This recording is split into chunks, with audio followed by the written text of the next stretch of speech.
मुख्यमंत्री के नाते अशोक जी और हम साथ साथ काम करते रहे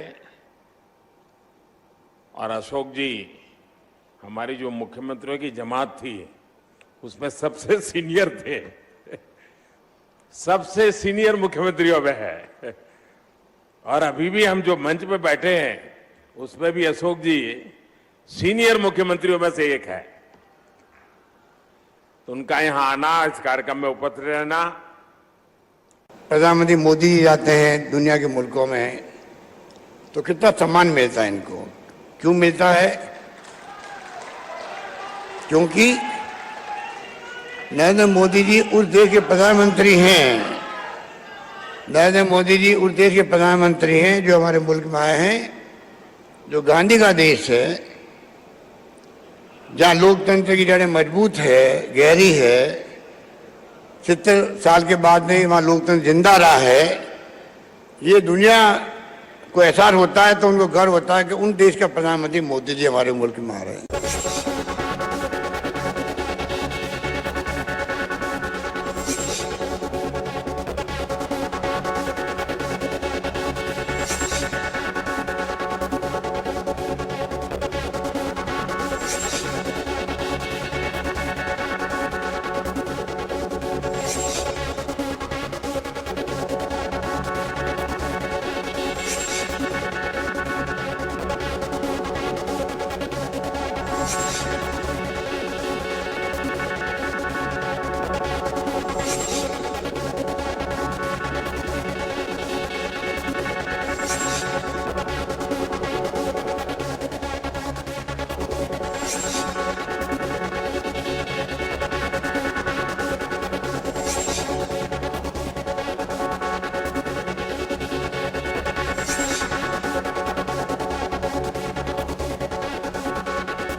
स्वागत आपका। मैं हूं योगेंद्र। आप देख रहे हैं खास खबर। खास खबर में हम बात करेंगे मानगढ़ धाम की। मानगढ़ धाम पिछले कुछ दिनों से आप लोग सब सुन रहे हैं और चर्चाओं में केवल यूं नहीं कि वहां प्रधानमंत्री या 3 राज्यों के मुख्यमंत्री आने वाले हैं। वो बहुत बड़ी शहादत, 1500 लोगों के आजादी के आंदोलन में वो कुर्बानी, जिसका एक बहुत बड़ा योगदान हमारे आजादी में रहा।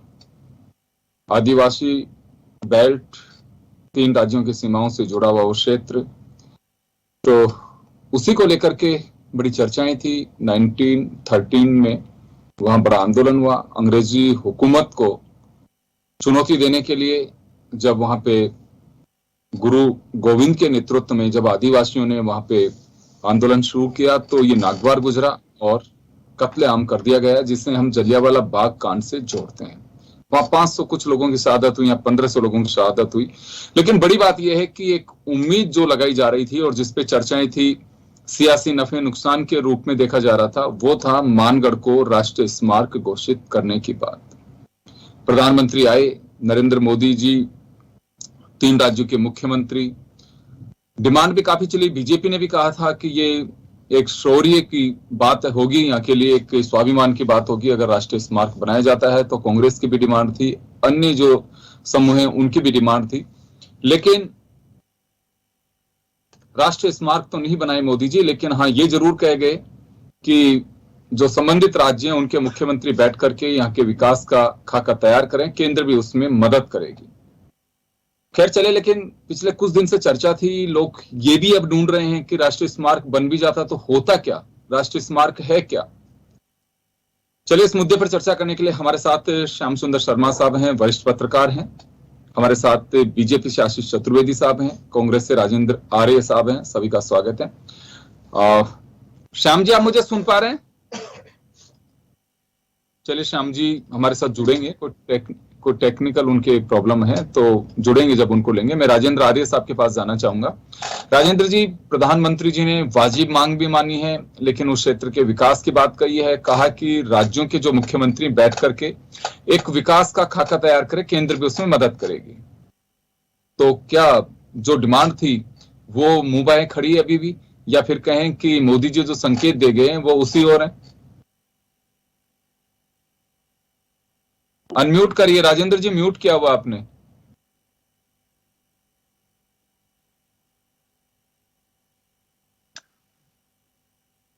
हेलो। देखिए योगेंद्र जी, जहां तक वागड़ की पावन धरा की बात है तो राजस्थान वीरों की और सपूतों की शौर्य की और बलिदान की भूमि रही है और वीर प्रसूता भूमि है। चाहे आप मेवाड़ की बात हो, चाहे मारवाड़ की बात हो, चाहे हाड़ौती की बात हो, चाहे वागड़ की बात हो, तो यहाँ पे बात इस बात की है कि गोविंद गुरु की तपोभूमि और संघर्ष स्थली मानगढ़ धाम, जिसको कि पूरी दुनिया ने इसको माना। और आपने जैसा कि शुरू में भी आपने जिक्र किया कि 1913 के अंदर जो अंग्रेज हुकूमत के साथ जो संघर्ष था उसके अंदर करीबन 1507 आदिवासी भाइयों ने शहादत दी। उस शहादत को नमन करने के लिए, जैसा कि माननीय प्रधानमंत्री जी का कई दिनों से ये दौरा था और इस पे आने की उनकी थी, तो माननीय मुख्यमंत्री जी लगातार करीबन 2 बार उनको माननीय प्रधानमंत्री जी को चिट्ठी लिखी कि आप इस धाम को राष्ट्रीय स्मारक का दर्जा दीजिए, ताकि इस पूरे देश का इसका पूरा उस तरीके से राष्ट्रीय स्तर पर इसका विकास हो और पूरी दुनिया को उस गौरव की गाथा का पता चले जो गोविंद गुरु के नेतृत्व में अंग्रेजों के विरुद्ध लड़ी गई थी। और इस मतलब राजस्थान की मतलब जलियांवाला बाग भी इसको कहा जाता है। उसमें आपने देखा होगा कि उस पहाड़ी को चारों तरफ से जिस तरीके से घेर के अंग्रेजी हुकूमत ने आदिवासी, जबकि इनका ये संघर्ष पूरा का पूरा मतलब अहिंसक आंदोलन था और वो पूरा का पूरा अंग्रेजों और वहां उस वक्त की जो सामंतशाही शासन था, रजवाड़े थे, उनके खिलाफ था कि जिस तरीके से वन उपज के ऊपर उनका अधिकार नहीं होता था, या हमारे जो मतलब बेगारी थी या और तरीके की गुलामी प्रथा थी, उसके खिलाफ जो था देश को आजाद कराने की जो मुहिम थी, तो उसके लिए पूरा संघर्ष था। और गोविंद गुरु ने लगातार वहां के जो मतलब सेना के उनके जो अंग्रेज सेनापति थे उनको कहा था कि हमारा संघर्ष पूरी तरीके से अहिंसक है, और उसके बावजूद भी उनके ऊपर जुल्म हुआ। और उसके लिए आज वही गौरव जो अहिंसा की भूमि है, महावीर गौतम स्वामी की भूमि है, या चाहे गौतम बुद्ध की भूमि है, महावीर स्वामी की भूमि है, महात्मा गांधी की भूमि है, उस भूमि से अगर ऐसा एक अहिंसा के आंदोलन का जिक्र पूरी दुनिया में अगर जाता है तो निश्चित रूप से पूरी आने वाली पीढ़ियों के लिए बहुत ही गौरव की बात होती है। और आपने देखा होगा कि राजस्थान में भी इस पे बहुत सारी रिसर्च हुई है, डॉक्यूमेंट्रीज भी बनी है, और पूरे देश को और दुनिया को इस बारे में पता चलना चाहिए। तो राष्ट्रीय जो स्मारक अगर प्रधानमंत्री जी निश्चित रूप से घोषित करते तो पूरे देश के आदिवासी, करोड़ों आदिवासियों की एक बड़ी मांग पूरी होती, और उससे आज कम से कम हम लोगों को, राजस्थान के लोगों को, चाहे मध्य प्रदेश के हों, चाहे मतलब गुजरात के लोग हों, चाहे महाराष्ट्र, क्योंकि 4 राज्यों की सीमाएं लगती है। आदिवासी क्षेत्र पूरे देश में फैला हुआ है, आदिवासी हमारे भाई पूरे देश में है, तो उनकी मांग अगर पूरी होती तो बहुत अच्छा होता। तो निश्चित रूप से बहुत निराशाजनक, और माननीय मुख्यमंत्री जी ने मांग की थी। जी आशीष जी, आपके पास में आना चाहूंगा मैं। एक बड़ी उम्मीद थी कि राष्ट्रीय स्मारक अनाउंस करेंगे मोदी साहब, प्रधानमंत्री देश के। ये सभी की मांग भी रही। हम 2-3 दिन से देख रहे हैं, गुलाब चंद कटारिया साहब का भी बयान पढ़ा, मैंने मुख्यमंत्री का भी पढ़ा, कि ये आवश्यकता है। इतिहास के पन्नों पर जिस तरह से जो जगह स्थान मिलना चाहिए था वो नहीं मिल पाया। अब राष्ट्रीय स्मारक अगर घोषित कर देते हैं तो इससे इस क्षेत्र के लिए बड़ी बात होगी। एक जो शहादत है उसके लिए एक बड़ी श्रद्धांजलि होगी, या कहूं कि उसको एक सच्चा, जो हम लोग कह सकते हैं, उसके प्रति एक रेस्पेक्ट वो मिलेगा। ये लगातार ये मांग उठ रही थी, लेकिन मोदी साहब तीनों राज्यों के मुख्यमंत्रियों, यानी कि 4 राज्यों के मुख्यमंत्रियों के पाले में बॉल फेंक के चले गए, और उनका साफ कहना था कि हम जो मदद कर सकते हैं आपकी करेंगे, लेकिन आप लोग एक प्लान बना लीजिए यहाँ का। पर स्मारक का क्या होगा? देखिए योगेंद्र जी, मानगढ़ धाम का एक बहुत ही ऐतिहासिक और धार्मिक महत्व है। 1500 से अधिक भील आदिवासियों ने वहां पर अपनी शहादत दी है, और पूरे आजादी के कालखंड में हमको ऐसा कोई घटनाक्रम नहीं मिलता है जहां इतनी बड़ी संख्या में इतने सारे लोगों ने अपना बलिदान दिया हो। और योगेंद्र जी, अभी आप बोल रहे थे कि इतिहास में एक उचित स्थान नहीं मिला। योगेंद्र जी, अभी आजादी का अमृतकाल चल रहा है और केंद्रीय सांस्कृतिक मंत्रालय का ये एक कार्यक्रम था जिसमें देश के प्रधानमंत्री और 3 राज्यों के मुख्यमंत्री शामिल हुए थे और एक सरकारी कार्यक्रम था। और ऐसे बहुत सारे कार्यक्रम अभी देश में होने हैं जहां पर उन लोगों को, उन इवेंट्स को जिनको कि इतिहास में उचित स्थान नहीं मिला, उसके बारे में हम चर्चा करें और उसको उचित स्थान दिलाने का प्रयास करें। योगेंद्र जी, हमको ये समझना पड़ेगा कि मानगढ़ धाम का जो विकास है और इसको इतिहास बचाने की जो पूरी लड़ाई है वो भारतीय जनता पार्टी ने ही लड़ी है। अगर हम राजस्थान के मुख्यमंत्री जब वसुंधरा जी रही, उन्होंने जब इस पूरे धाम का विकास किया उसकी बात करें, या 2012 में जो मुख्यमंत्री थे गुजरात के, जो तत्कालीन अभी वर्तमान प्रधानमंत्री नरेंद्र मोदी जी, उन्होंने, आपको ध्यान होगा, वहां पे एक स्तंभ बनाया, एक वन स्मृति वन बनाया और वो वहां पे धाम पर आए भी थे।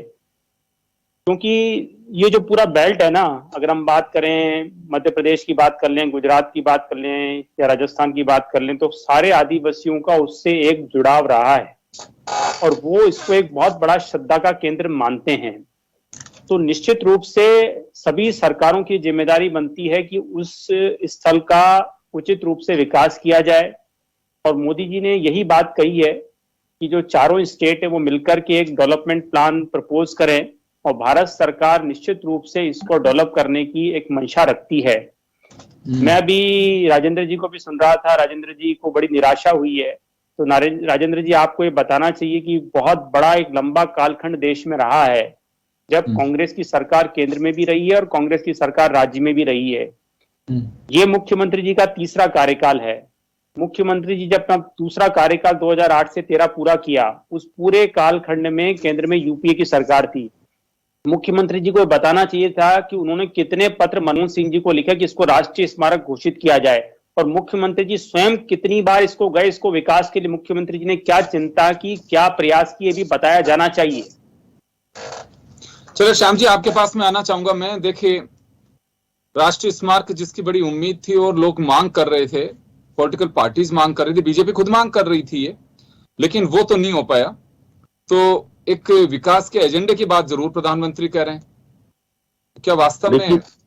हाँ जी, देखिए योगेंद्र जी, जिस प्रकार से राजनीति में जो कुछ देखने को मिलता है वो मिला।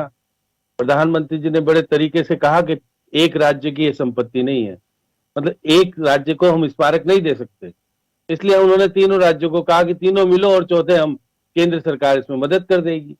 तो इसका मतलब है कि 3 राज्य जब तक बैठ करके आपस में समन्वय करेंगे तो ये स्मारक राष्ट्रीय स्तर का नहीं बनेगा, तो अपनी जो पुरानी चीजों को लेकर के जो कुछ पैसा चाहिए दे सकते हैं। लेकिन जिस प्रकार से केंद्र सरकार अपनी जिम्मेदारी से मुकर गई है, और प्रधानमंत्री कह सकते थे कि भाई राज्य सरकार अपने अपनी जगह, केंद्र की तरफ से हम इसको विकसित करेंगे और राष्ट्रीय स्तर का स्मारक घोषित कर देंगे, नहीं करा उन्होंने तीनों राज्यों को कह गए कि अपने अपन प्लान बनाओ और केंद्र उसमें सहयोग कर देगा। हाँ, राजनीति में देखिए जिस प्रकार से मुख्यमंत्री जी की तारीफ कर गए हो कि मुख्यमंत्री जी तो वरिष्ठ है, जब भी हम मुख्यमंत्री जब भी वरिष्ठ थे, और आज मंच पे भी जितने लोग बैठे उस सब वरिष्ठ है, तो उन्होंने इतना ही कहा वरिष्ठ है। मतलब वरिष्ठ करने का मतलब है कि अब आपको ही सोचना है कि क्या करना है नहीं करना है, मेरे को कुछ नहीं करना, आप दोनों हमारे जूनियर मुख्यमंत्री बात कर लीजिएगा, समन्वय कर लीजिए, मेरे पास लिए ये प्लान मैं मंजूर कर दूंगा। तो एक नई चीज कह के चले गए। तो आप देखिए चुनाव का दिन आ गया है, गुजरात में तो चुनाव डिक्लेयर हो जाएंगे, इसलिए गुजरात के मुख्यमंत्री तो उसमें शामिल होने का मतलब ही नहीं, क्योंकि 2-3 दिन बाद आचार संहिता लग जाएगी वहां। तो हमारा ये मान के चलिए 2023 के चुनाव में से पहले कुछ हो सके, संभव हो सके, क्योंकि 2 मुख्यमंत्री से मिलकर के, क्योंकि हमारा अभी तक तो आपके देखिए ईस्टर्न कैनाल को लेकर के अभी तक विवाद है मध्य प्रदेश के साथ। तो आज मुख्यमंत्री जी ने देखिए 2 चीजें तो उठा दी उन्होंने। रतलाम वाली रेल लाइन का जो जिक्र उठाया कि हमारे पास पैसा बहुत कुछ आता था पहले, तेल के माध्यम से मिलती थी रॉयल्टी, हमारे पास अब कम होगी, 250 करोड़ हमने दे भी दिए थे, हम तैयार थे, हमारे को एक तो रेल दे दो और बाकी से। लेकिन देखिएगा आज जिस प्रकार से मुख्यमंत्री जी को मौका था, एक मंच पे थे, मध्य प्रदेश के मुख्यमंत्री भी मौजूद थे। आप ईस्टर्न कैनाल की बात को लेकर कहते कि साहब आपने कहा था, आपने अजमेर में कहा था, जयपुर में कहा था, अब मैं यहाँ मौजूद हूँ और मध्य प्रदेश के मुख्यमंत्री भी मौजूद है, आप इसका फैसला करा दीजिए बैठ करके। ये कहने से चूक गए। आज पता नहीं क्यों चूक गए, क्या राजनीति थी क्या नहीं, मैं मानता हूँ, क्योंकि जिस प्रकार से उन्होंने मांग उठाई थी और मांग बीजेपी ने भी उठा दी, लेकिन प्रधानमंत्री से मिलकर के जो मांग उठानी थी बीजेपी ने भी उठाई। हाँ, बीजेपी के देखिएगा प्रतिपक्ष के नेता उन्होंने, लेकिन हम चाहते थे कि पहले मुख्यमंत्री जी वगैरह मिलकर के पहले प्रधानमंत्री जी से कहते साहब आप आते रहो, ये चीज कर दो। लेकिन मुख्यमंत्री की हिम्मत तो है कि मंच पे उन्होंने बोल दिया दोनों चीजें कि हम चाहते हैं ये ऐसा होना चाहिए, यदि हो जाएगा तो एक अच्छी बन जाएगा। श्याम जी क्या लगता है, क्योंकि यह माना जा रहा था कि अगर प्रधानमंत्री अनाउंस करते हैं तो 4 राज्यों के आदिवासियों को साधने की कोशिश की जाएगी। एक तो बात ये आ रही थी कि इसमें श्रेय की होड़ रहेगी, तो अब मुझे लगता है कि क्या अभी भी कोई पॉलिटिकल एजेंडा यहाँ पे स्टैंड कर रहा है, क्योंकि पीएम घोषित नहीं कर पाए इसको, तो वो जो एक मोटिव लग रहा था सबको कि गुजरात चुनाव को ध्यान में रखते राष्ट्रीय स्मारक बना सकते हैं, यहाँ पे अनाउंस कर सकते हैं, तो अब तो नहीं लगता है कि कोई राजनीतिक एजेंडा नहीं है इसमें। देखिए, जो घटना आपके मोरबी की हो गई, उसके बाद इतनी बड़ी घोषणा मेरे को लगता है कि करने में थोड़ा सा हो रहा होगा। ऐसा कुछ भी हो सकता है कि अगर माहौल ठीक नहीं था, इस तरह से घोषणा कर देने से गुजरात में लाभ मिलेगा नहीं मिलेगा एक अलग चीज है। प्रधानमंत्री तो हर चीज नाप तोल के बोलते हैं, नाप तोल के कहते हैं। वो उन्होंने अपने पास में बिठाया भी मुख्यमंत्री जी को, और आपस से गुटमुट भी की। देखा आप देखिए, मंच पर बातचीत करते हुए देखे गए, खिलते हुए चेहरे भी देखे गए, और जब प्रधानमंत्री जी को उन्होंने कहा कि आप देश में जाते हो तो गांधी के नाम पर आपको इज्जत मिलती है, ये भी उन्होंने कहा। और उन्होंने पलटवार कहा कि आप तो हमारे वरिष्ठ हो और हमको सलाह दीजिए। उन्होंने सलाह भी दे दी कि चिरंजीवी योजना पूरे देश में लागू कर दो। तो है, राजनीतिक परिप्रेक्ष्य में जो कुछ कहना चाहिए करना चाहिए था, लेकिन हमारे प्रदेश को आज प्रधानमंत्री के आने से क्या मिला? हमारे प्रदेश को निराशा मिली। हम चाहते थे कि हमारे प्रधानमंत्री जी आ रहे हैं तो हमारे राज्य को कुछ तो देते, चाहे बोले हमारे जवाब चाहूंगा मैं यहाँ पे आशीष जी से जवाब चाहूंगा। आशीष जी, एक निराशा की बात कह रहे हैं श्याम जी की मोदी साहब आए थे तो क्योंकि मानगढ़ धाम का मान की बात थी तो चाहते अनाउंस किया जाना चाहिए था, तो इससे एक निराशा लग रही है उनको। देखिए, प्रधानमंत्री जी का आना अपने आप में एक बहुत बड़ी बात है, और हम सब लोग इसके बारे में चर्चा कर रहे हैं, इसके बारे में पढ़ रहे हैं, तो उस इतिहास को जानने की कोशिश कर रहे हैं जो अभी तक हमसे अछूता था। और जैसा भी श्याम जी बता रहे थे, बहुत वरिष्ठ पत्रकार हैं। श्याम जी, आप बताइए कि अगर प्रधानमंत्री जी घोषणा कर देते राष्ट्रीय स्मारक की, तो अभी हम यहाँ पे चर्चा कर रहे होते कि प्रधानमंत्री जी ने गुजरात चुनाव में आदिवासियों को साधने के लिए इसको राष्ट्रीय स्मारक की घोषणा की।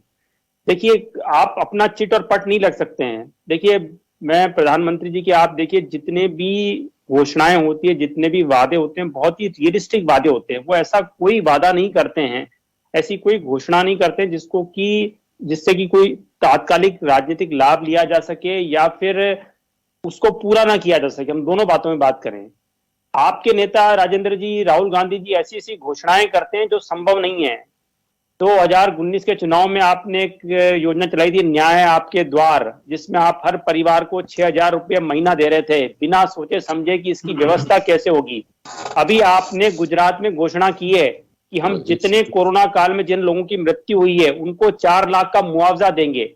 तो राजेंद्र जी, राजस्थान में आपकी सरकार है ना, आप एक व्यक्ति को तो राजस्थान में मुआवजा दीजिए 4 लाख रुपए का। आप गुजरात में बात कर रहे हैं 300 मुझे तो देने की बात। सर आशीष जी, एक चीज बताइए आप मुझे, ये केवल कांग्रेस की डिमांड नहीं थी, आपकी पार्टी के नेता भी कह रहे थे। निश्चित रूप से देखिए योगेंद्र जी, हम सबकी भावनाएं इससे जुड़ी हुई है। पूरा प्रदेश और विशेषकर आदिवासी समाज ये चाहता है कि उसका विकास हो, उसको राष्ट्रीय स्मारक घोषित किया जाए।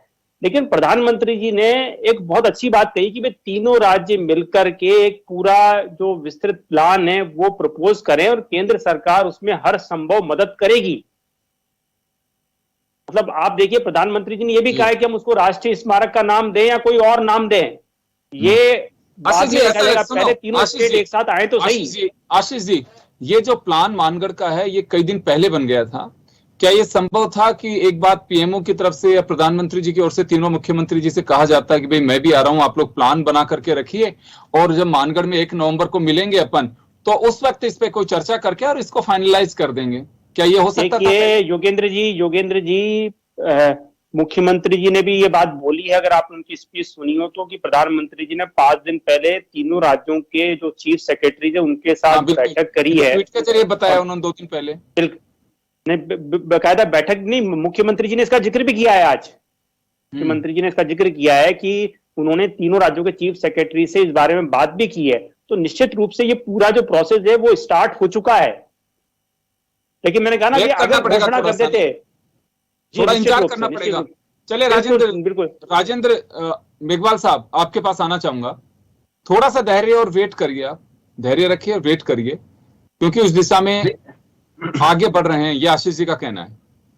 नहीं, देखिए योगेंद्र जी, जहां तक मानगढ़ धाम की बात है, तो मानगढ़ धाम का जो क्षेत्र है, मानगढ़ धाम जो क्षेत्र है, शहीद स्मारक क्षेत्र है, उस क्षेत्र का 80% भूभाग राजस्थान में आता है, 20% भाग सिर्फ गुजरात में पड़ता है। तो यहाँ कृपया करके हमारे दोस्त आशीष जी इस बात को कहें कि ये राजस्थान की मांग थी, और राजस्थान के भाजपा के बड़े नेता प्रतिपक्ष गुलाब चंद जी कटारिया की, जो खुद भी उस मेवाड़ के अंचल से आते हैं और उस एरिया से बखूबी बहुत अच्छे से जुड़े हुए हैं, तो आज अगर उनकी जो मांग हमारी पूरी नहीं हुई, उस मांग पे लिपापोती करने की कतई आवश्यकता नहीं है। और जहां तक वादों की बात है, तो वादों के ऊपर तो देखिए साहब, वादों की कसौटी पे अगर आप चर्चा करेंगे ना, तो मेरे ख्याल से शायद आप बात नहीं कर पाएंगे, क्योंकि वादों की जहां तक बात है, हमने वादे निभाए हैं और आपने आज तक कोई वादे पूरे नहीं किए। और जहां तक जो पॉलिटिकल डिस्कोर्स की बात है, या जो चुनाव की संवाद की बात है, उसमें भी हमने कभी राजनीतिकरण नहीं किया। चाहे मोरबी में कल दुर्घटना हुई, उस पर भी हमने नहीं किया। हमारे नेता ने बहुत स्पष्ट एक बयान दिया, जबकि उससे पहले 2016 के अंदर जो बंगाल के अंदर पुल हादसा हुआ था, उसके अंदर प्रधानमंत्री जी ने किस तरीके की बयानबाजी की थी। इसलिए कृपा करके इस तरीके की बात मत कीजिए। मैं फिर आपको कहना चाहता हूं कि राजस्थान के अंदर मानगढ़ का जो महत्व है, जो राष्ट्रीय महत्व है, उसके लिए राजस्थान के साथ में पूरे देश के करोड़ों आदिवासियों की मांग थी कि इस जगह को राष्ट्रीय महत्व का राष्ट्रीय स्मारक घोषित किया जाए, ताकि आने वाली पीढ़ियां उसके बारे में पढ़े और इस बात को जाने कि एक अहिंसक आंदोलन जिसने अंग्रेज हुकूमत की चूल्हे हिला दी थी, 1507 लोगों ने शहादत दी थी, तो उस बात पे तो कम से कम आज इस बात के महत्व को समझते हुए दे देते। राष्ट्रीय परियोजना का दर्जा देने के बाद में आप 2-3 राज्यों के बीच में बॉन्ड कि प्रधानमंत्री के यहां से तीनों राज्यों के मुख्य सचिवों से बाकायदा बात की गई है, एक विकास का खाका तैयार करने की बात कही है। तो बीजेपी का अब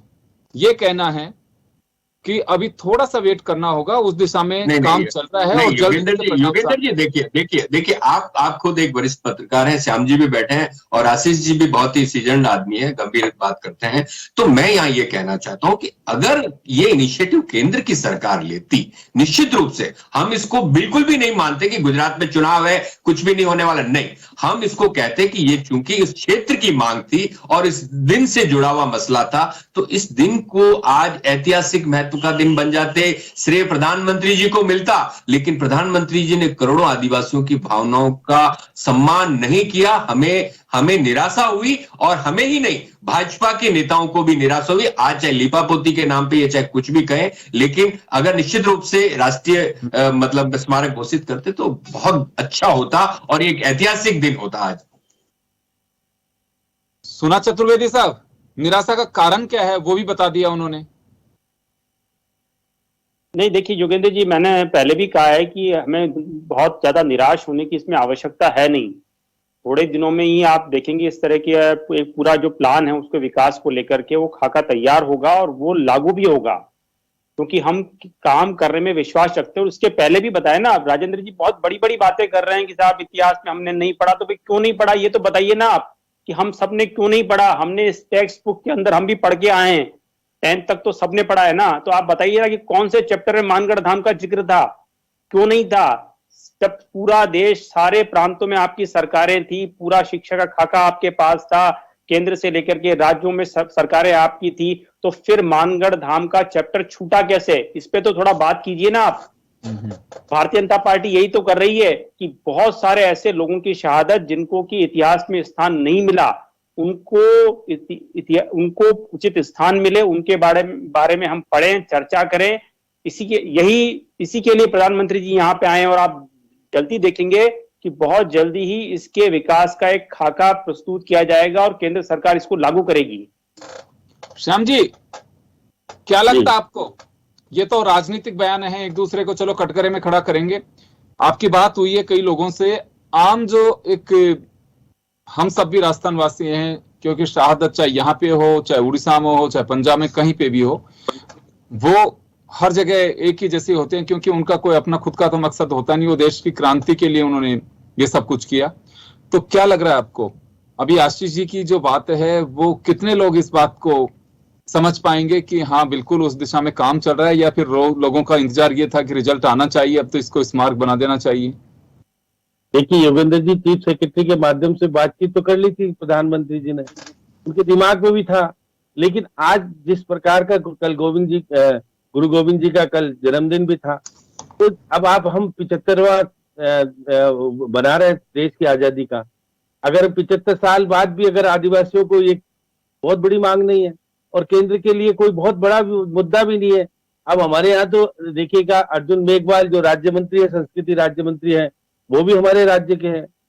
तो वो अगर चाहें तो प्रधानमंत्री जी, क्योंकि पैसा उसमें केंद्र का लगता है, राज्य हिस्सेदारी देने लगेंगे तो फिर करेंगे नहीं, क्योंकि सबसे ज्यादा तो हिस्सा हमारे पास ही आता है, 20% गुजरात के पास आता है। तो ऐसी स्थिति में ये एक स्थल ऐसा बन जाएगा तो लोग जाएंगे। जैसे इन्होंने 3000 करोड़ रुपए लगाकर, वो देखिए वहां पर स्टैच्यू बना दिया ना, एक गुजरात में बनाया है ना, पूर्व गृह मंत्री जी का जो सरदार पटेल का बनाया है स्मारक, उसको उन्होंने बना दिया वहां पर।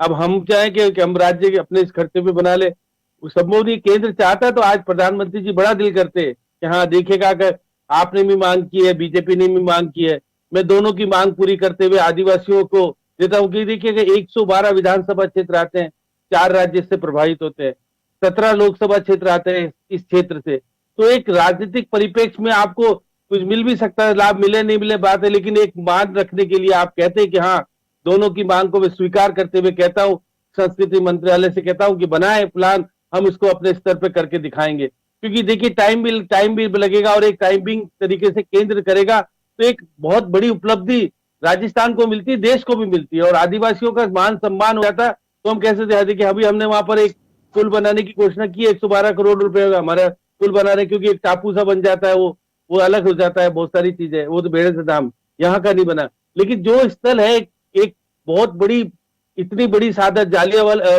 देखिएगा वहां जो पंजाब वाला बलिदान बड़ा, जलियांवाला बाग वाला की घटना से भी बड़ी घटना है, ये हम भुला नहीं पा रहे हैं, हम कर नहीं पा रहे। देश के प्रधानमंत्री आए जरूर, क्यों आए फिर प्रधानमंत्री जी को आने का मतलब क्या था, क्या मकसद था? लेकिन ये तो मान के चल सकते हैं कि आने वाले दिनों में प्रधानमंत्री और 3 राज्यों के मुख्यमंत्रियों का एकत्रित होने का परिणाम सामने आ सकेगा।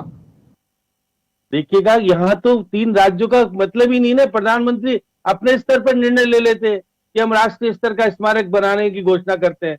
चलिए, मैं माफी चाहूंगा सर, समय का अभाव, मैं रोकना चाहूंगा तमाम अतिथियों को। तो चलिए, खास खबर में हम बात कर रहे थे प्रधानमंत्री नरेंद्र मोदी के दौरे की, जो मानगढ़ धाम आए। एक बड़ी उम्मीद थी कि उसे जो धाम है उसे राष्ट्रीय स्मारक अनाउंस किया जाएगा, लेकिन नहीं किया। अब एक बस ये जरूर है कि विकास का उन्होंने एक रूट लाइन जरूर दे दी है कि 4 राज्यों के मुख्यमंत्री एक स्ट्रक्चर बनाएं, फिर केंद्र जो मदद कर सकता है जरूर करेगा। तो चलिए, अब इंतजार होगा कि वो मदद किस तरह की, और क्या खाका तैयार हो पाता है कि नहीं हो पाता है, ये भी एक देखने वाली बात होगी। चलिए, बहुत बहुत शुक्रिया तमाम अतिथियों का।